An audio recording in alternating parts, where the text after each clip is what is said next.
Senhor presidente, senador Paulo Paim, senhores senadores, senhoras senadoras, certamente muitos dos democratas brasileiros gostariam de ouvir a voz do seu governo sobre a gravíssima crise que se abate sobre a Venezuela. Mas o que ocorre, senhor presidente, é um silêncio comprometedor. Para nós, o silêncio, mais do que fala, grita e tem nome. Seu nome é cumplicidade.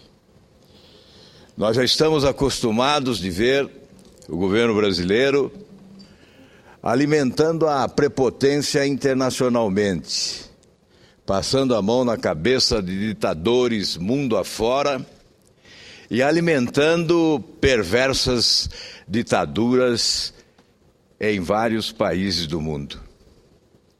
No caso da Venezuela, a cumplicidade não é nova. Vem desde Hugo Chávez e, sobretudo, ela se exteriorizou e se tornou visível e consagrada durante a campanha que levou Maduro à presidência daquele país. Porque naquela campanha, o Brasil e o governo brasileiro, os líderes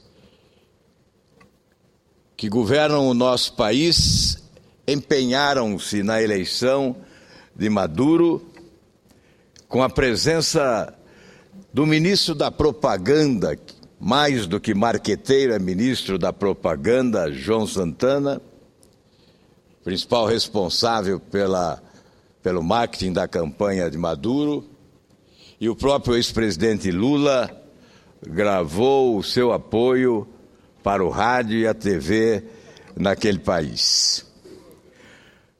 Enquanto o Brasil assiste o silêncio dos governantes, os protestos contra o governo do presidente Maduro se amplificam e o futuro do nosso vizinho ganha contornos cada vez mais preocupantes. Os problemas econômicos, inflação mais de 50%, crise de desabastecimento jamais vista naquele país, censura à imprensa deliberada, ameaças a veículos de comunicação, incompetência administrativa e violência jamais ocorrida naquele país.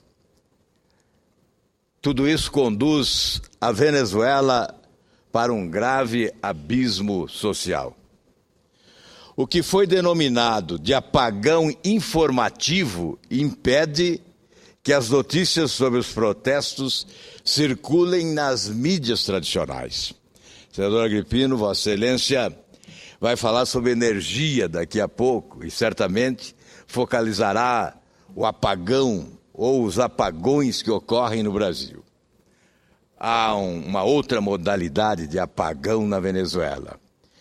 Trata-se do apagão informativo, impedindo que as notícias sobre os protestos circulem nas mídias tradicionais.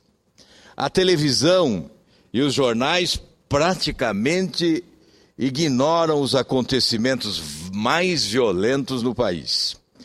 Redes de TV correm risco de ter suas transmissões interrompidas caso o governo julgue que algum conteúdo divulgado possa servir como incentivo à violência, entre aspas.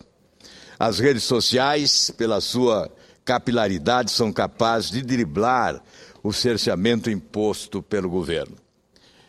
Não vi em nenhum veículo de comunicação de massa imagens da presença de soldados cubanos, de enviados de Castro à Venezuela para esse enfrentamento nas ruas daquele país. mas há pouco vi nas redes sociais vídeo mostrando a chegada de militantes cubanos no aeroporto de Caracas para atuarem nesse enfrentamento nas ruas do país. Sob gritos de "fuera, fuera", dos venezuelanos que lutam pela democracia na Venezuela. Não vi, não sei se isso ainda aparecerá na grande mídia do Brasil ou na mídia internacional. Mas as redes sociais, senador Agrippino, mostraram às 5 horas um vídeo com a presença de enviados de Cuba para reforço das hostes governistas da Venezuela nas ruas do país. Eu vou conceder uma parte a Vossa Excelência, mas adianto, senador Agrippino, que essas manifestações marcadas por enfrentamento entre chavistas e opositores deixaram um saldo já de 3 mortos e mais de 100 feridos. Centenas de pessoas foram detidas e muitas permanecem detidas. Tanto Caracas como outras cidades são cenários de protestos de estudantes e de opositores do governo para denunciar a insegurança, a inflação, a escassez de produtos em escala nacional. Eu concedo a Vossa Excelência com satisfação ou à parte, senador José Agrippino. Senador Álvaro Dias, Vossa Excelência coloca nesse começo de semana com muita propriedade a lamentável situação em que se encontra a Venezuela, um país por quem todos nós temos grande estima, que está passando por momentos de aflição. Eu estou absolutamente tranquilo com o que estou falando, como Vossa Excelência também, porque quantas vezes dessa tribuna nós advertimos sobre o perigo que a Venezuela estava correndo, primeiro com o governo do ex-presidente Chávez, depois com a eleição do presidente Maduro, porque era um desastre anunciado. Aquilo não podia dar certo. A Venezuela é hoje a campeã na América Latina de desabastecimento, de violência, de inflação, de desgoverno, enfim. Agora, isso termina por ser ruim não só para os venezuelanos, mas para nós também, porque nós fazemos parte do Mercosul. Mercosul que admitiu, contra o nosso voto, a Venezuela. A Venezuela, nesse momento, exerce a presidência do Mercosul. Eles estão sem condições políticas de garantia de sediar uma reunião do Mercosul que tem sido adiada por motivos ou por pretextos diversos por várias vezes. Uma hora é a doença da presidente Kirchner, uma outra hora é a presidente Dilma que não pode por essa ou aquela razão e vai se adiando por questões de segurança interna, porque uma reunião do Mercosul em Caracas pode ser palco de uma comoção. A verdade é essa. E isso nos atinge do ponto de vista econômico, porque a Venezuela, que está com a economia lamentavelmente em farrapos, é irmã gêmea da Argentina, que está com grandes dificuldades e até hoje não vai conseguir chegar, creio eu, a bom senso para entregar a lista dos produtos para o acordo que se avizinha do Mercosul com a União Europeia, que é vital para a economia brasileira, que é o país líder do Mercosul.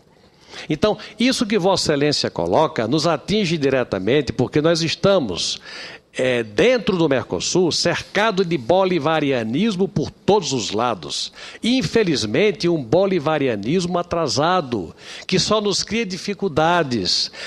A economia brasileira já não vai tão bem, já tem dificuldades.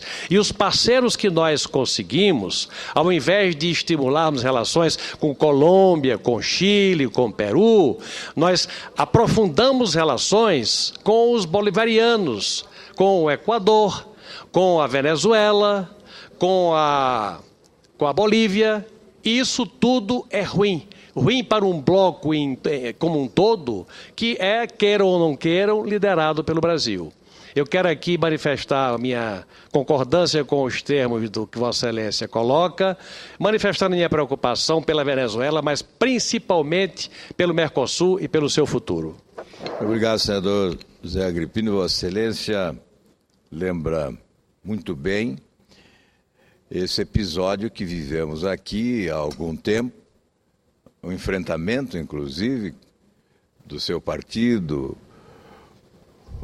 e o nosso, o DEM e o PSDB, contra o ingresso da Venezuela no Mercosul. Lembro-me de um parecer muito bem elaborado pelo ex-senador Tasso Gereissati, junto à Comissão de Relações Exteriores, que foi apoiado por todos nós, os dois partidos de oposição nesta casa.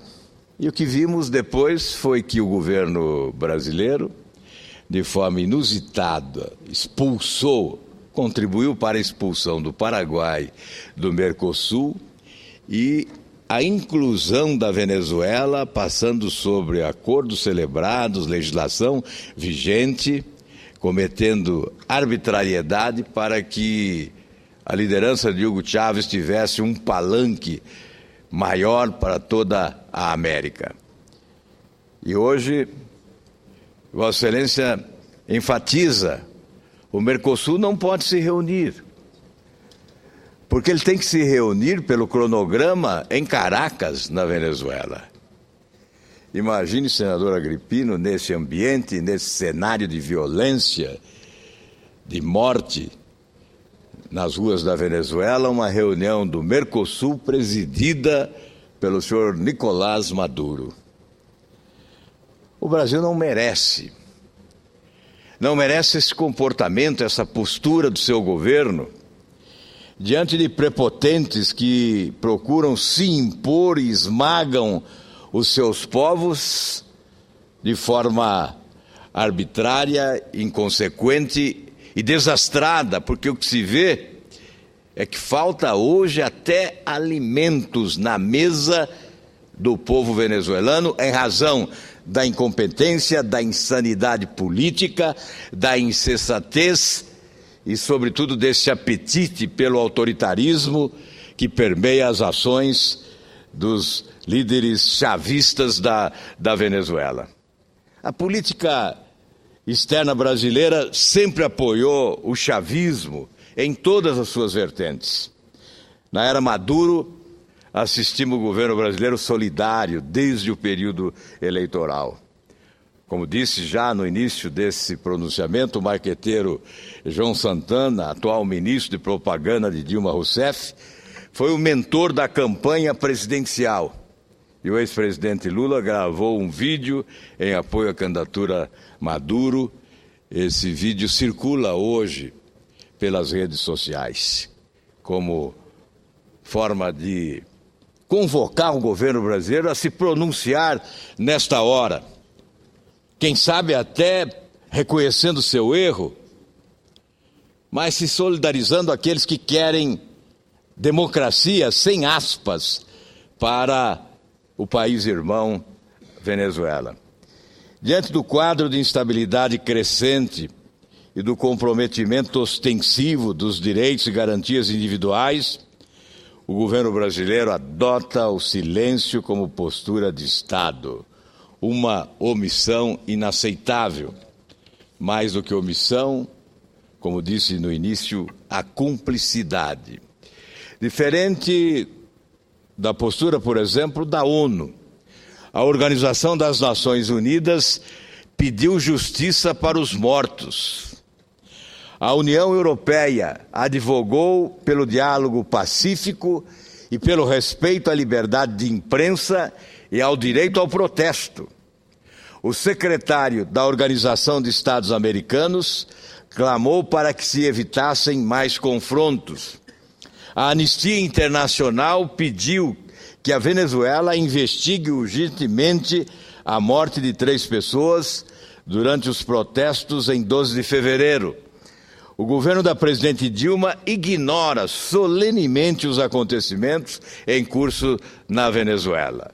Não importa para o governo brasileiro que há uma afronta à liberdade de imprensa, que há uma afronta à liberdade de expressão naquele país. O editorial do jornal Folha de São Paulo merece ser transcrito nos anais da casa, porque retrata com imparcialidade sobre o tema o abismo da Venezuela. Por isso, senhor presidente, eu peço a Vossa Excelência que autorize a publicação nos anais desta sessão, deste editorial Venezuela no Abismo, da Folha de São Paulo. Portanto, senhor presidente, nós viemos à tribuna para protestar, não para apelar ao governo brasileiro, porque nosso apelo seria palavras soltas ao vento, que desapareceriam antes que ingressasse pelas portas do Palácio do Planalto. Na verdade, esse governo é insensível não só diante da palavra da oposição.